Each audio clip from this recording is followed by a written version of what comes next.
एक शहर था जहाँ बहुत बड़ा मंदिर था। मंदिर में भक्तों का तांता हमेशा लगा रहता था। मंदिर के आने जाने वाले रास्ते में धार्मिक सामग्री बेचने के लिए छोटी छोटी दुकानें लगी हुई थीं और उन्हीं दुकानों में एक दुकान हरि की थी। वह शिव का अटूट भक्त था। वह कई घंटों शिव की पूजा में लगा रहता था। दुकान की वह और उसका छोटा बेटा करते थे। उसका बेटा मोहन, जो कि केवल 8 वर्ष का था। हालांकि मोहन दुकान के काम के साथ साथ अपनी पढ़ाई में भी बराबर ध्यान देता था, जिस वजह से वह अपनी सभी कक्षाओं में अच्छे अंकों से उत्तीर्ण होता आया था। हरि अपने बेटे से बहुत प्यार करता था। हरि की पत्नी मोहन को जन्म देते ही दुनिया छोड़ चुकी थी। बचपन से मोहन को हरि ने माँ और बाप दोनों का प्यार किया था। मोहन अपने पिता का आज्ञाकारी बेटा था।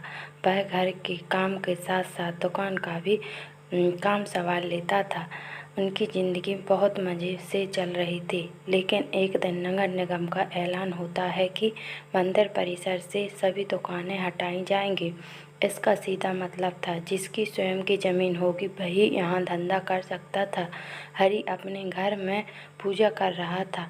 जैसे ही उसे यह पता चलता है, उसके पैरों तले ज़मीन खिसक जाती है, क्योंकि मंदिर परिसर की वह दुकान उसकी रोजी रोटी थी और उस दुकान के अलावा उसके पास आमदनी का कोई और जरिया नहीं था।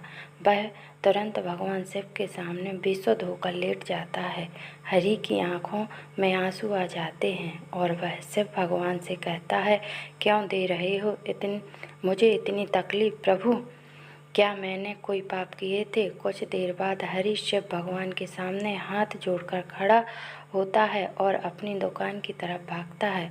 सभी दुकानदारों को दुकान से सामान खाली करने के लिए एक दिन का समय दिया जाता है, जिसके लिए लाउड स्पीकर से लगातार सारे मंदिर परिसर में सरकारी ऐलान होता रहता है।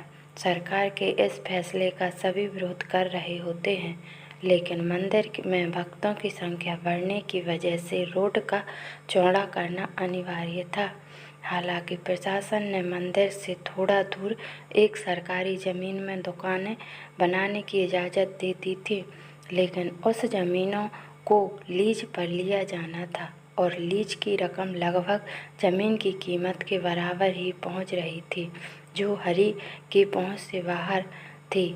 हरि दुकान के अलावा कुछ और काम नहीं कर सकता था, इसीलिए वह लीज पर ज़मीन लेने के लिए आवेदन भर देता है और 2 दिन के अंदर उसे 35% राशि जमा करवाने का नोटिस मिलता है।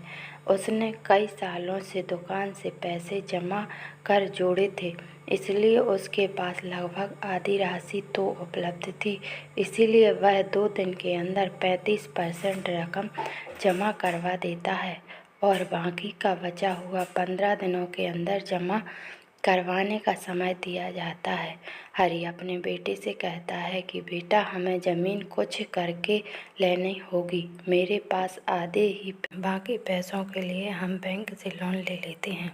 मोहन उम्र में छोटा जरूर था, लेकिन बहुत समझदार था। वह अपने पिता की बात से सहमत हो जाता है। हरि अपने बेटे को लेकर बैंक पहुंच जाता है और प्रबंधक के पास जाकर लोन के लिए आवेदन देता है। बैंक प्रबंधक उससे कहते हैं कि हम आपको बैंक लोन तभी दे सकते हैं जब कोई ऐसा व्यक्ति आपकी गारंटी दे जिसका खाता हमारे बैंक में हो। हरि इस बैंक से संबंधित किसी व्यक्ति को नहीं जानता था। वह यहाँ पहली बार आया था। हरि हताश हो जाता है और वह बैंक के बाहर सर में हाथ रखकर बैठ जाता है। तभी उसके पास एक व्यक्ति तिलक लगाए पहुँचता है। वह मोहन को एक चॉकलेट देता है और हरि से पूछता है, क्या बात है, आप परेशान लग रहे हैं? हरि अपनी समस्या उसके सामने रख देता है। तभी वह व्यक्ति कहता है, बस इतनी सी बात है, चलिए मैं आपकी गारंटी देता हूँ, मेरे भी खाता इसी बैंक में है।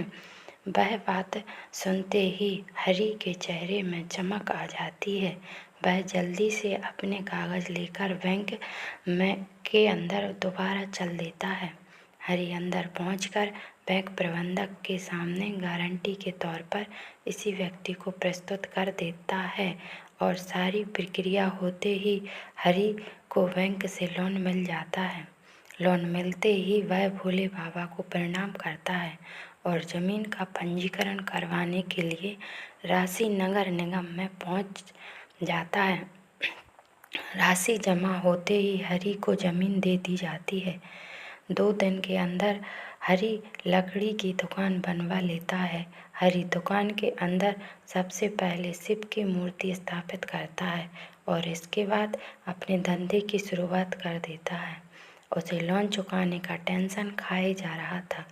हरि की दुकान सबसे आखिरी में थी, इसलिए उसकी दुकान में कम ग्राहक आते थे। तभी वह व्यक्ति कहता है, बस इतनी सी बात है। हरि अपनी दुकान में बैठने को कहता है।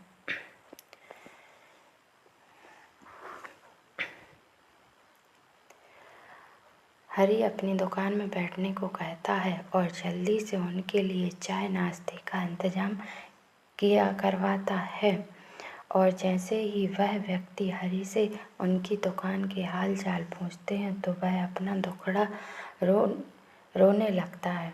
वह व्यक्ति शिव की मूर्ति को नीचे रखे देख हरि से कहता है, तुमने शिव भगवान को ऐसे क्यों स्थापित किया है? उनके लिए छोटा सा मंदिर बनवा लो, तुम्हारा कल्याण हो जाएगा।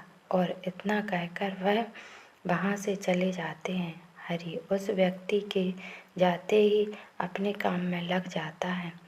1-2 महीने के अंदर हरि की हालत बदतर होने लगती है।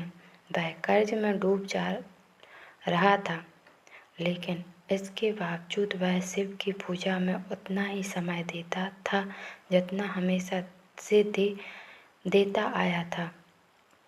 एक दिन वह थोड़ा जल्दी दुकान पहुंच जाता है और दुकान की साफ सफाई करने लगता है। हरि को अचानक उस व्यक्ति की बात याद आती है कि शिव के लिए छोटा सा मंदिर बना लो। तभी हरि कुछ मजदूरों को बुलाकर दुकान के कोने में छोटा सा मंदिर बनवाने के लिए गड्ढा खुदवाने लगता है, लेकिन बहुत प्रयास करने के बाद भी उस जगह पर गड्ढा नहीं हो रहा होता है। और जब मिट्टी हटाकर मजदूर देखते हैं तो वह दंग रह जाते हैं। उन्हें एक विशाल शिवलिंग का ऊपरी हिस्सा दिखाई दे रहा होता है और जैसे ही वह किनारे किनारे मिट्टी हटाते हुए गहराई तक जाते हैं तो सभी के पसीने छूट जाते हैं, क्योंकि यह कोई साधारण शिवलिंग नहीं था। इसका आकार बहुत विशाल था और इसका पत्थर फौलाद से भी मजबूत था। शिवलिंग निकालते ही दुकान के चारों तरफ से हजारों लोगों की भीड़ जमा हो जाती है। दूर दूर से वहाँ शिवलिंग देखने पहुँच जाते हैं। शिव की इतनी बड़ी मूर्ति जमीन के अंदर से निकलते ही खनिज विभाग के लोग उसे जब्त कर लेते हैं। शिवलिंग को मंदिर की संपत्ति मानकर मंदिर में स्थापित कर दिया जाता है, लेकिन मूर्ति निकलने की वजह से हरि की दुकान की कीमत आसमान छूने लगती है। तभी ग्राहक उसी दुकान से सामान लेने के लिए लाइन लगाने लगते हैं। दरअसल लोग उस जमीन को शिव जन्मभूमि का अंश समझने लगे थे।